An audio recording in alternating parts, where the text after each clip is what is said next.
Good evening and welcome to Daily Red Devil for all of your latest Manchester United transfer news and talk. And as always, we're back with another massive show to bring you all this evening. But before we jump into that, please do smash a like on the video. Please do subscribe to the channel if you are new, and let's get straight on into it. So on the show this evening, we're going to be talking a little bit about a story that is floating around from various different journalists this afternoon, saying that the powers that be at Manchester United are backing Erik ten Hag for the foreseeable future and that his job is not on the line. We'll, of course, be discussing that. I'll be opening up the chat to you guys to give me your opinions and your comments and stuff, and I'll be reading that all out.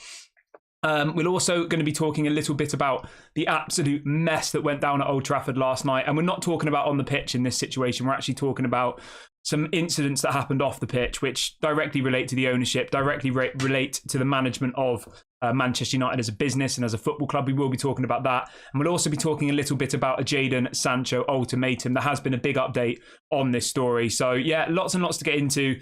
But let's start off with the big one. Let's start off with the big story. It's in the video title. I have set up a poll. I usually don't really do polls like this because I just think that it maybe creates toxicity, but you know what my stance is. I want Erik ten Hag to stay, and it is important to let other people have their say. So do get involved in the poll. Let me know your thoughts. Is Erik ten Hag the right man for the job? Now, let's start off with the first story coming out. This is coming out from Jamie Jackson, who, of course, is a journalist for The Guardian, The Observer, various different outlets. And he is reporting that Erik ten Hag's position as Manchester United manager is secure for the foreseeable future and is not an issue up for discussion by the club executive. So he's being fully backed by Manchester United, by the Glazers. We also have a story coming out from Fabrizio Romano as well, which is ultimately saying the same thing. Where is he? Sorry, let's start off with this one first. This is coming out from The Guardian.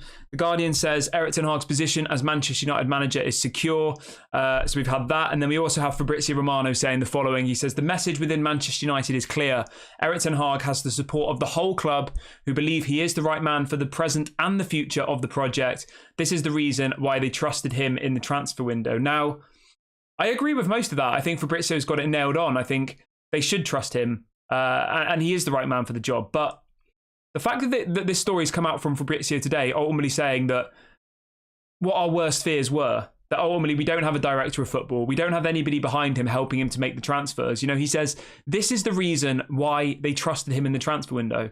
They're pretty much throwing him under the bus, saying that all of the transfers were him. They had no say in it. They let him do what they want, and that should never happen at a club of our size. We should have a proper director of football who's questioning every single footballing decision that Erik ten Hag is trying to make, because that's what competent football clubs do. That's what the Brightons do. That's what even like clubs like Aston Villa do, etc., etc.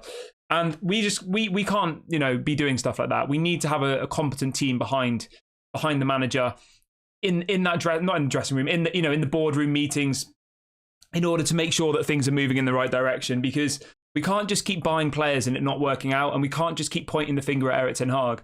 Erik ten Hag's job is to coach. He played 3 games per week last season. He's been playing pretty much 2 to 3 games a week this season. How would you expect him to have the knowledge to be scouting players from, South America, from all around the world and all the rest of it? No wonder he's just brought in Onana, Antony, Mason Mount, and, all of these people that, that everyone's saying are flops and blaming it on Erik ten Hag. Like, are you really surprised that he's doing that? I'm not, because how would you expect him to coach the first team, be dealing with all of this game time, right? All of these different matches, and also be having the resources to go and buy all these players from all around the world? Like, it's unrealistic. It's stupid. But let me know what you guys think. Let's see what people are saying in the chat. Perez says, I believe in Erik ten Hag, but I have no expectations for this season. I just hope that we start to play as a team, get the confidence and the chemistry. Yeah, I've got no expectations for this season either. I think I said at the beginning that top 4 would be a massive achievement. People said I was being negative. People said that, that we were going to win the league. We did a poll before the season started on the community tab, and I can't remember what the exact results of it were, but there were over 50% of the people who voted thought we were going to win the league this season. So I can see why people are so upset, to be honest, because if you went into the season thinking we were genuinely going to win the league, and we're in 13th place and are about to be knocked out of the Champions League, I could see how annoyed you would be. But for me, I always thought top 4 would be a big achievement for us this season. All of the teams around us have improved. Liverpool have got better. Aston Villa have got better. Newcastle, I think, have probably stayed the same. They've not got any worse. Arsenal have improved. Man City have improved. Chelsea should have improved but haven't. When you look at all those teams, Brighton have got better. All of those, even West Ham have got better. You know, West Ham got Mohamed Kudus. Like, that is an unbelievable signing for West Ham. They got James Ward-Prowse, Mohamed Kudus, and somebody else. They had a better transfer window than we did. Aston Villa went and got went and got Diaby, didn't they? He's an unbelievable player. And people will say, oh, you know, we're Manchester United, this, that, and the other. The days of we're Manchester United are long, long gone. They are. You know, all of these other clubs around us are now in a similar position financially to be able to compete, to be able to bring in players, and they're doing it better than us. They're bringing in better players from, you know, for smaller amounts of money. They're developing them and they're selling them on for big amounts of profit. Red Devils United says it's a project. It needs time. We overachieved last season. Let's just be patient. We have to take a leaf out of Arsenal's page. They gave Arteta a time, and look at them now. I 100% agree with you. I 100% agree. I'm completely sick of the rinse and repeat model that Manchester United have had over the last, ever since Sir Alex Ferguson have left, over the last 10 years, isn't it? Every single time we just rinse and repeat, sack a manager, and it's just boring. I'm sick of it. I really, really am. Obviously, these results aren't good enough. Obviously, I've had it up to here with it, to be honest. I really have. Like, I assume everybody's in the same position. I know some people who don't watch football don't understand this, but when your team just keep losing, it does really bring you down, doesn't it? I don't know how everybody's feeling today, but generally, when you invest so much time, so much support, so much love, so much energy into something, and they just keep letting you down over and over again, whether that's a football team, whether that's a relationship, whether that's anything, you know, anything in life, when it just keeps letting you down, it doesn't make you feel good, does it? And I think it is an important thing to talk about, because I know a lot of people don't talk about things like this. So I hope everyone is doing okay. I hope everyone is, you know, able to switch off from football a little bit. I've been doing a couple less videos than I would do on the channel usually. I've just been doing maybe 1 or 2 a day now, because, to be honest, like, talking about Manchester United constantly is not probably the most healthiest thing. So if anybody's wondering why there's less videos at the moment, that is why. I still love talking to all of you, but I just want to make sure that I keep enjoying the channel, and I don't, you know, find myself in a negative moment where I just say I don't want to do it because everything's so, you know, down. But I just wanted to say that so everyone was aware. Ginge says the headline translates to "the Glazers won't pay to sack him." You know what, Ginge? I don't want to be even more miserable today, but I completely agree with you. I honestly believe that the reason that they're saying they back him is because, as I said to you on the show yesterday, the amount of money that it would take to remove Erik ten Hag from the job is the Glazers don't want to spend that money. He's on £9 million a year. He's got 2 years left on his deal. They'd have to pay him £18 million to leave. As I said earlier on in the show, on the show this morning, Graham Potter, Chelsea paid £22 million to get Graham Potter from Brighton. 22 million. So unless there's a manager available at the moment who's not got a job, which other than maybe Zidane, who's not going to come anyway, and maybe Hansi Flick, there's no manager probably in our list who isn't already at a club, which means we'd have to pay the club compensation. So I estimated this morning to sack, say, Ten Hag and bring in a De Zerbi, just as a hypothetical example, it's probably going to cost you 40 to 50 million pounds, I reckon, realistically. You know, when you take into consideration all the wages, paying Brighton the compensation, paying Erik ten Hag the compensation. Do you really think the Glazers are going to pay out 40 to 50 million when they couldn't even afford 20 million to buy Amrabat? They had to get Amrabat on loan and give them 7 million up front and 20 million next year. You know, it's an absolute joke. It really, really is. And it doesn't surprise me whatsoever. Everyone who's just joined everyone who has just joined in the last couple of minutes, please do smash a like on the video. Please do subscribe to the channel if you're new. We're on the road to 20k subscribers. We're getting closer and closer. We're getting closer and closer by the day, so let's see how quickly we can get there. We're only 23 subscribers away from 19,700. So let's see if we can hit that by the end of today's video, guys. Everybody who is new, please do go and subscribe. Hit the notification bell. It doesn't cost any money. Let's read out some more comments. Kenneth says, I'm done with Manchester United until the Glazers have gone. 65 years of red and I'm done. Mate, I honestly feel your pain. I do. And like, it makes it even more difficult, doesn't it, when you're so invested in something and they just keep letting you down and down and down. And we're going to talk about that in a minute, actually. And I'm going to touch on another incident of the Glazers' wrongdoings in a second. And that's not from a footballing perspective. Rajat says, get Avram and Joel gone. Simon says it's scary when you get when you get used to losses. Yeah, I am used to losses. I'm worried about against Brentford on Saturday. I genuinely am. I genuinely am worried about what Brentford could do to us at Old Trafford on Saturday. Brentford are a good side. They're probably on par with Crystal Palace. And anything can happen. Anything. So, yeah. Everyone get involved in the poll as well if you haven't already. And just to be clear, I am Erik ten Hag in, so this isn't me trying to spread toxicity. I'm just trying to get other people's opinions because I think it is important to have those conversations. Red Devils United says Onana needs time as well. Maybe Ten Hag needs to take him out of the firing line for a bit and play Bayindir. He needs some match practice since Onana will miss games for African Cup of Nations. Mate, I 100% agree with you. 100%. I think Rashford needs to be put on the bench. I think Bayindir needs to be put on the bench. I think we need to give some other players some opportunities. And you know what? These are the moments where I'm really going to judge Erik ten Hag, because if he keeps playing Rashford, if he keeps playing Onana, I think, and it keeps going wrong, those are the bits where you say maybe his man management isn't very good. Maybe his in-game management isn't very good. Do you see where I'm going with this? But at the moment, he's the right man for me, purely because we need to believe in this process. I mean, how long has Arteta been at Arsenal for? Let me have a look. When did Arteta join Arsenal? Let's have a look. So Arteta joined... I'm just trying to compare, because I know everybody keeps comparing to Mikel Arteta. So he was appointed on the 22nd of December 2019. So in about a month or two, Arteta will have been at Arsenal for 4 years. 4 years. And he's won 1 trophy, I believe. Has he won 1, or did he win the Community Shield as well? I think he's won 1 trophy. Let me know if that's wrong. I'm pretty sure he's only won 1 trophy, Arteta. Or maybe 2. The FA Cup and the Community Shield. So in 4 years, he's won 2 trophies. And Arsenal fans think he's the best manager in Europe and they think he's great. Yeah, after 1 season, they were all saying sack him, weren't they? So let's not become Arsenal where in a year's time, we're all sat here saying, I didn't want Ten Hag out, you know? Like, yeah. Jareel says he's the right man, but he also needs to up his game. Yeah, I agree with that, to be fair. He definitely needs to up his game. Rajat says Arteta's won 2 trophies. Yeah.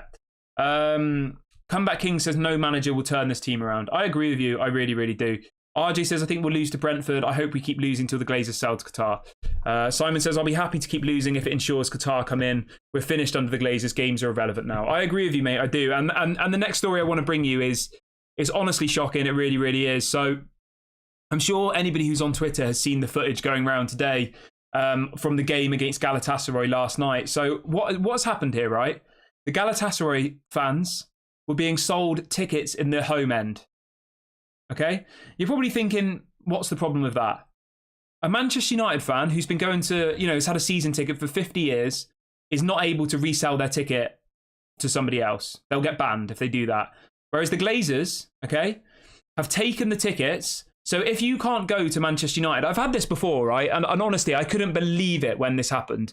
So if you have a ticket for Manchester United, say you've got a ticket for Brentford on Saturday, okay, and you can't make it anymore, you can't sell your ticket. You're not allowed to. Or the only option you have is to give it back to the club. It's called, I think it's called the Manchester United Foundation, right? So you can sell it back to the club, sell it back to the Glazers ultimately. You don't, and guess how much money they give you for your ticket? Nothing. They give you 0. It's happened to me before when I couldn't go to a game. So it's branded as you can sell your ticket back to us. You sell it back to them and you get no money for it. Now, what's happened here is the Glazers, John Murtagh, Richard Arnold, whoever it is who's made this decision, have then resold these tickets that have been given back to them by, loyal fans who've been going to the games for however many years. They then sold them on to the Galatasaray fans for ridiculous amounts of money. They also sold them tickets in the executive director's lounge. I'm literally looking at a footage on my screen after the game, and there's literally Galatasaray fans all over the stadium, ripping down the banners. There's stories coming out of people getting assaulted, women getting harassed, all sorts of things in the home end by the Galatasaray fans. And the reason they've done that is because of money. They were selling these tickets for apparently around £400-500 to Galatasaray fans. It's absolutely unacceptable. And this isn't just me being dramatic. Like, this is actually a public safety issue. Think about it logically, what's happened here, right? To put the fans of Galatasaray in the same area as the Manchester United fans willingly, when there's probably children there, there's people who, there might be old people there might be vulnerable people there, and they've literally just stuck them in the same end purely because they knew that they could make some money from them. It's absolutely disgusting. It really, really is. And it's just another example of how this club is literally in the mud. And I'm not just saying that because we lost to Galatasaray. I mean, it's completely unacceptable. It is. And that's why obviously the Old Trafford shambles is in the title, because it's an absolute shambles. It's a disgrace. It's a disgrace to the football club that they've been allowed to get away with this. And I've seen quite a few people on Twitter writing letters to John Murtagh and Richard Arnold this morning, just pretty much outlining what I've just said and, you know, saying that it was a safety issue. It's not actually legal to do that. And the fact, as I said, that you can't even sell your ticket to somebody else, but they've gone and done that. I mean, it's absolutely mad, isn't it? It really, really is. They literally don't care. They don't care. All they want is money. That's all that's important to the Glazers. They don't care about the public safety. They don't care about the fans. Somebody in the chat says there was some Galatasaray fans near me and they climbed into the VIP area. I mean, there you go. Apparently as well, right? The stewards and stuff weren't doing anything about it. They weren't stopping these Galatasaray fans who were ripping down the banners. They were supposedly assaulting people. They were, you know, harassing females.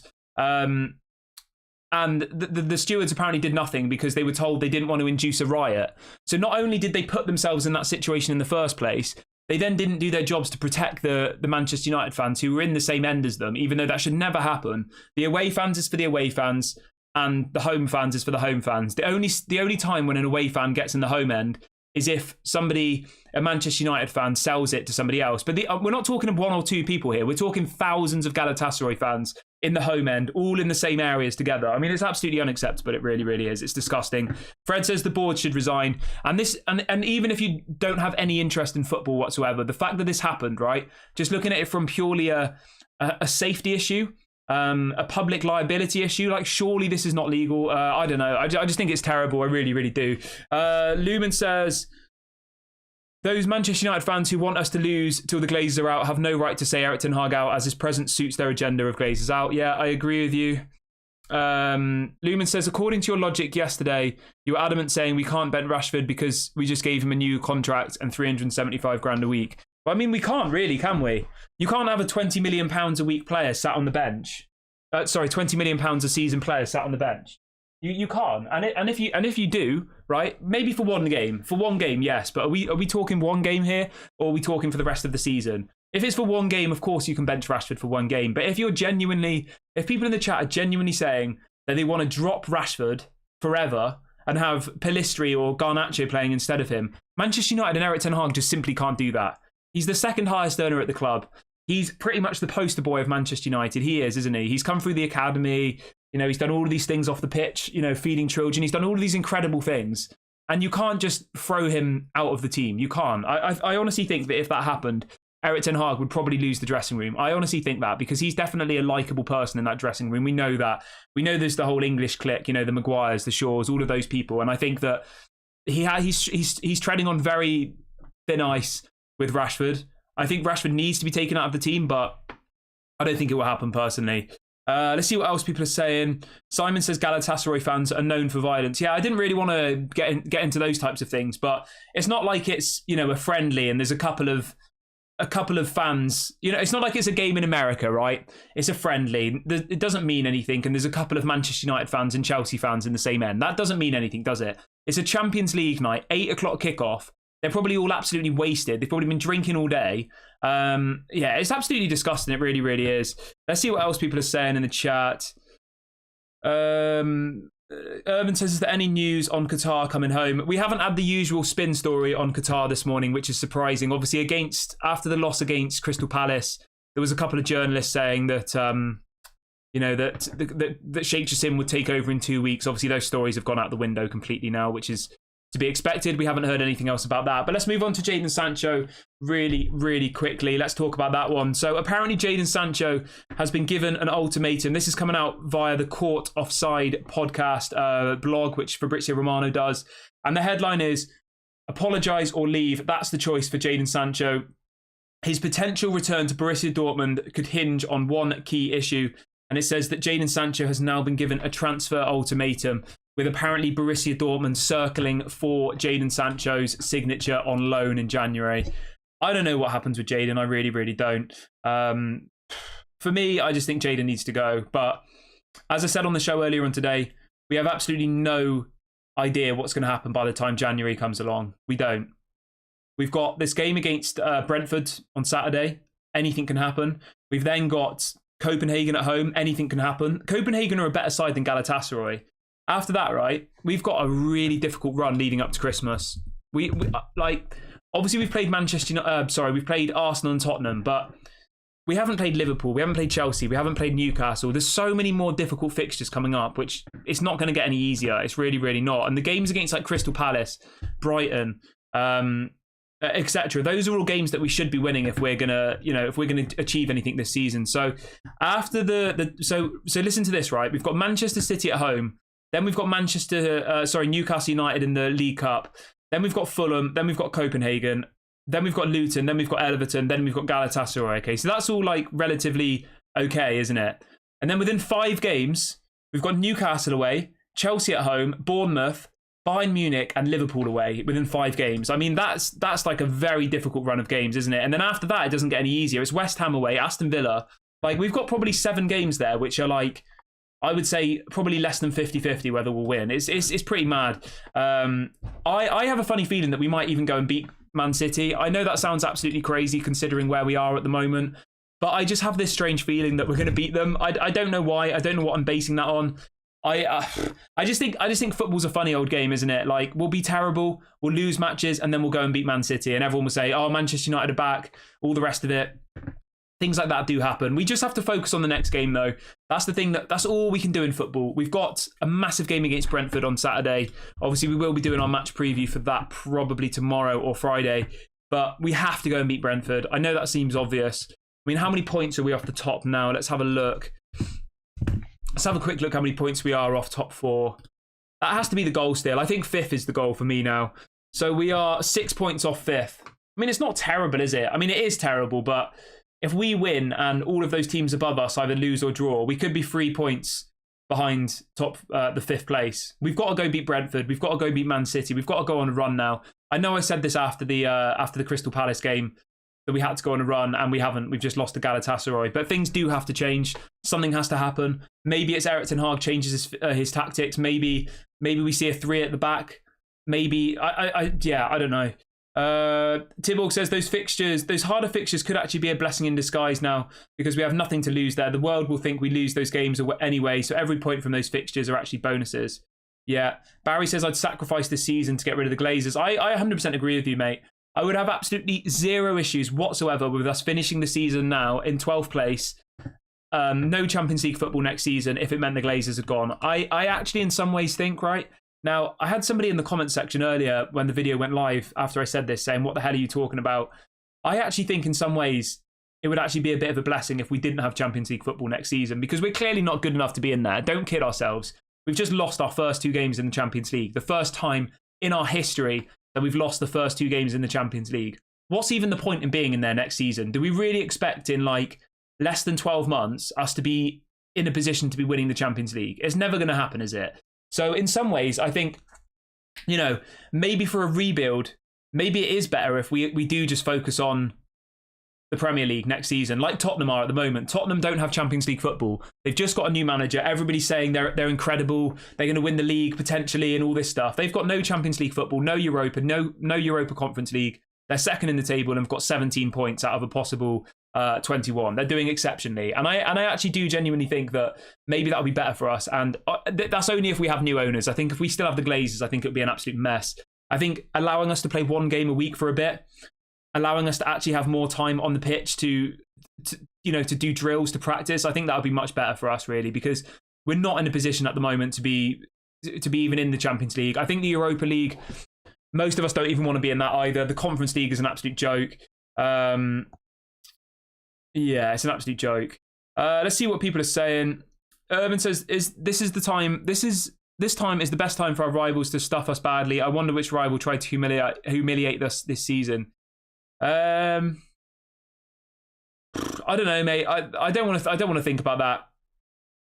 I don't want to think about that. I don't want to think about who's going to humiliate us this season. Like, there's so many more difficult games coming up, Things can only get better from here, I think. And the thing that will ultimately make everything better is if we get the announcement of the new owners. I think that will be a massive confidence boost for the team. It will be a massive thing for Erik ten Hag. He's done very, very well on keeping his mouth shut about the owners and stuff. But I think he must be understanding how difficult the situation is, right? The fans don't want the Glazers there. The fans want them out. The fans are chanting for them. The protests seem to have stopped, which is a little bit strange. Obviously, I'm not gonna criticize fans who protest. It's, you know, I'm not going to do that because I think it's the right thing to do. And for whatever reason, the protests have stopped. I don't know why. I'm just having a look because obviously it was the 1958 group who were organising all the protests, and I've literally seen nothing from them for about a month whatsoever. Literally nothing. I mean, I don't know. They've launched a website. Yeah, I don't know. Like, I have massive respect for what they're doing, but it seems to have gone a bit quiet, you know.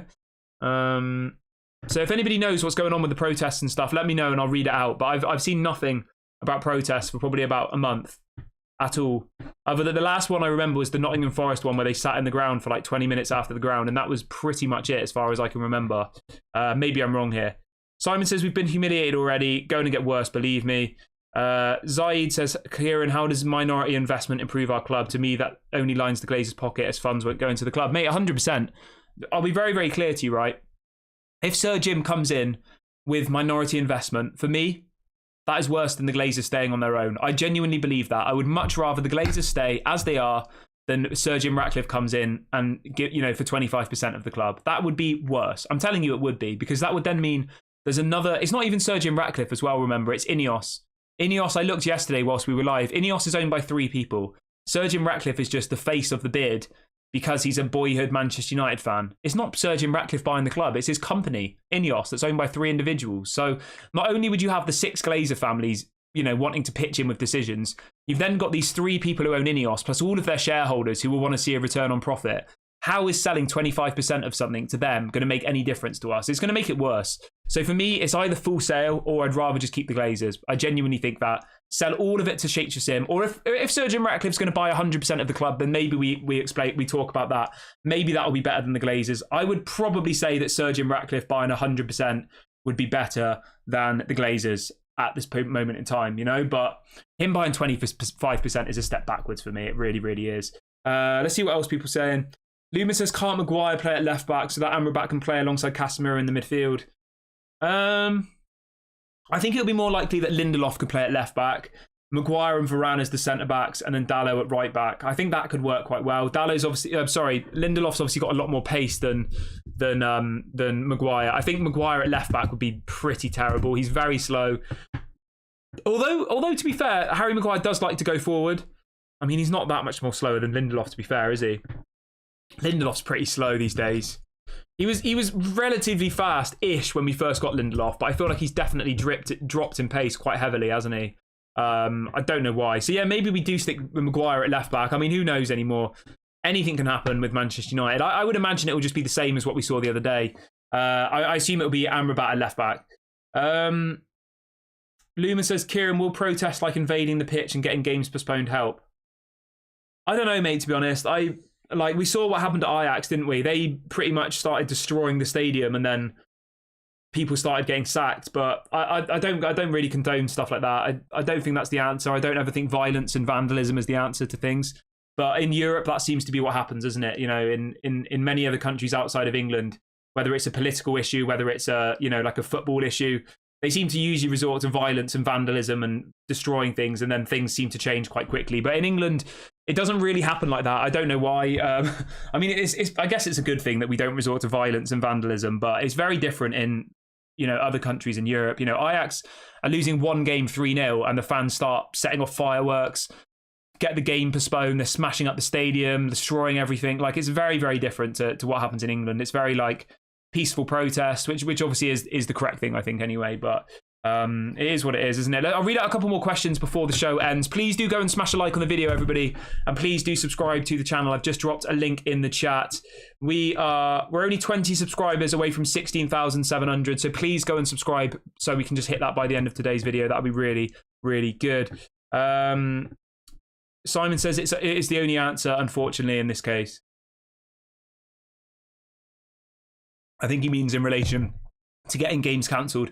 To be fair, right, getting games cancelled wouldn't really make much a difference for us now. We're not going to probably get top 4. So, like, maybe this is the time to start getting games cancelled. You know, even if we did start getting points deducted, that probably would hit the Glazers in their pockets now, wouldn't it? If we didn't get top 4, no Europa, and all the rest of it. Although I say it will hit the Glazers in the pockets, right? They'll just spend less money in the transfer window. So it actually will only affect us more because they're never going to put their own money in. They're only going to spend the money that the club generates. And if we generate less money by not being in the Champions League, by not being in the Europa League, then they're just going to spend less money because there is less money to spend. So, yeah, it's a difficult one, isn't it? Let's see what else people are saying. Chris said, Maguire at left back, are you in any way serious? Yeah, somebody in the chat earlier on had suggested Maguire at left back, so that's why I spoke about it. I'm not by any means saying that my magic solution to solve our problems is to have Maguire at left back. Somebody asked me the question and I answered it. Let's see what else people are saying. But apparently Feyenoord are beating Atletico. Jennifer says we will lose on Saturday. Kenneth says hitting the glazes in the pocket is the only way forward. I agree with you, Kenneth, but I don't really know how we do that. Because if we start making less money, right, they'll just spend less money. It's not like they use their own money. And Zaid's saying about dividends. They've stopped taking dividends at the moment. I don't think they'll ever take dividends again. I don't think they'll be able to. I think there literally would be riots. If the story came out tomorrow that the Glazers have just taken 100 million dividends, there would literally be riots, I reckon now. There'll be absolute carnage. And I reckon it probably would go back to violence. I reckon it would resort to violence. Let me just check. When was... I'm just going to check when the last dividend was taken.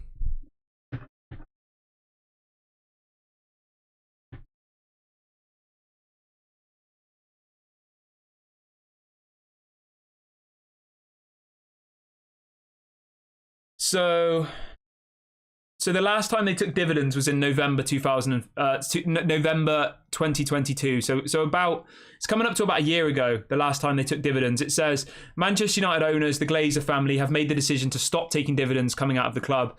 On November the 15th, the board of directors, which mostly made up of the 6 Glazer siblings, did not approve the payment of semi-annual dividends for the financial year of 2023.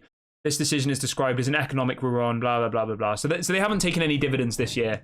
I don't think they will take any dividends at the moment. I honestly think there will be protests. Mila says, can we still take players out on loan before Christmas? No, we can't. Right, I'm going to wrap the video up here, guys. Please do make sure to smash a like on the video before you go. And please do subscribe to the channel if you are new. We're 21 subscribers away from 19,700, so please do go and subscribe. I will be back tomorrow at in the morning, about 8 a.m. UK time. So please do join me for that. If anything breaks, if there's any takeover news or anything, of course I'll go live. But otherwise, I'll speak to everybody tomorrow. Have a lovely morning, evening, day, wherever you are in the world, and I'll catch you all later.